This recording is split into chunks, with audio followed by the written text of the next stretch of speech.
Na, ganda nilang tignan. Tapos, sabay-sabay pa silang namulaklak. Oh.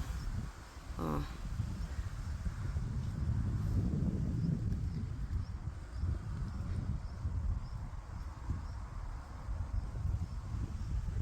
Mm.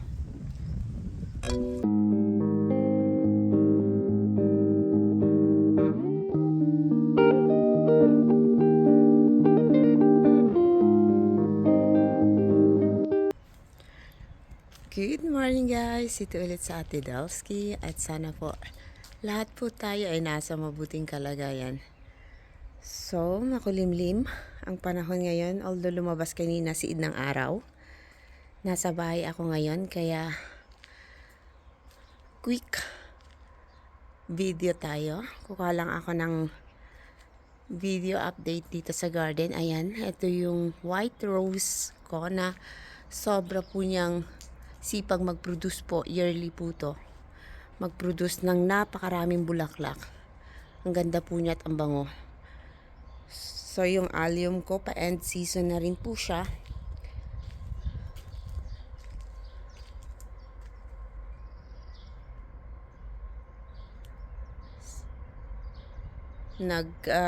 Turn brown na po yung ano niya, bulaklak po niya. So, at saka yung mga pansy ko, ayan. Kasi paano na painit na ng painit yung panahon. Gusto lang nito yung cold weather, yung hindi masyadong mainit. Pag nakakaramdam to ng init, ayan. Nagsasad po siya at tuloy-tuloy na yan na magda-dry. Pero yung iba okay pa naman, pero ilang halaman na ng pansy medyo mangilaw-ngilaw na, ayan o. Nangilaw-ngilaw na. Pa-end season na sila.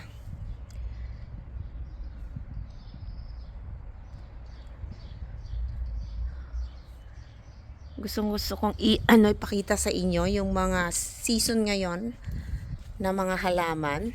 Yung peonies ko sa kabilang side, nalagas na po yung mga petals niya. Pero itong peonies na to, pasibol pa lang po siya o hindi pa siya bumubuka. Siguro dito nga kasi makulimlim dito sa plots niya, sa place niya. At ito yung red rose. Ito tanda ko to. Ano to?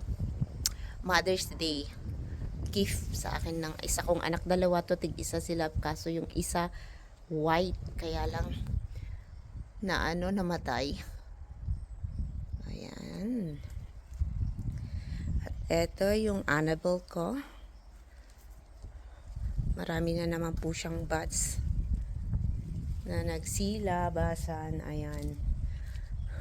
Gusto ko kasi ipakita talaga sa inyo, kahit kita nyo naman lahat, karamihan short videos ang ina-upload ko dito kasi nga wala akong time. Araw-araw po pang umaga ako. Ngayon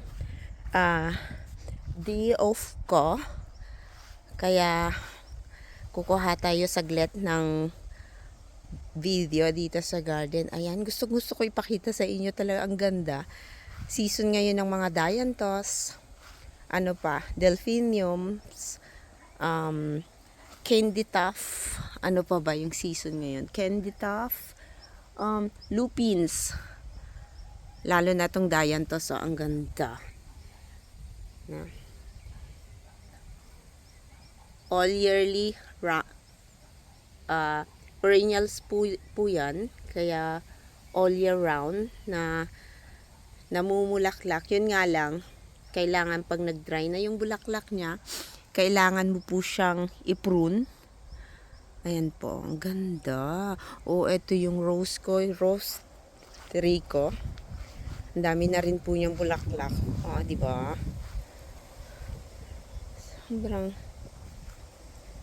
maganda ngayon ang pasibol ng mga rose. Yun lang, ito lang ang talagang hindi maganda, yung mga perennial hydrangea.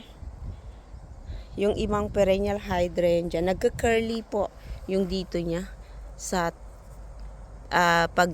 bubulaklakan po niya dito sa ano ba to? Dito sa ano? Dito sa possible na petals na bulaklak po niya. Doon sa may gilid nagka-curly po yung ano niya, yung bulaklak. Siguro sa lamig kasi di ba ang ganda sobrang ganda at saka makulimlim talaga ayan. Sa taas.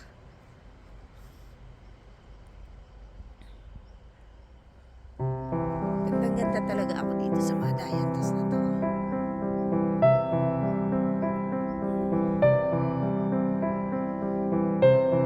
At meron ako dito yung isang meron akong white dianthus. Di ba?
Nakakatuwa lang kasi nga ang gandang tignan na ganda nilang tignan tapos sabay-sabay pa silang namulaklak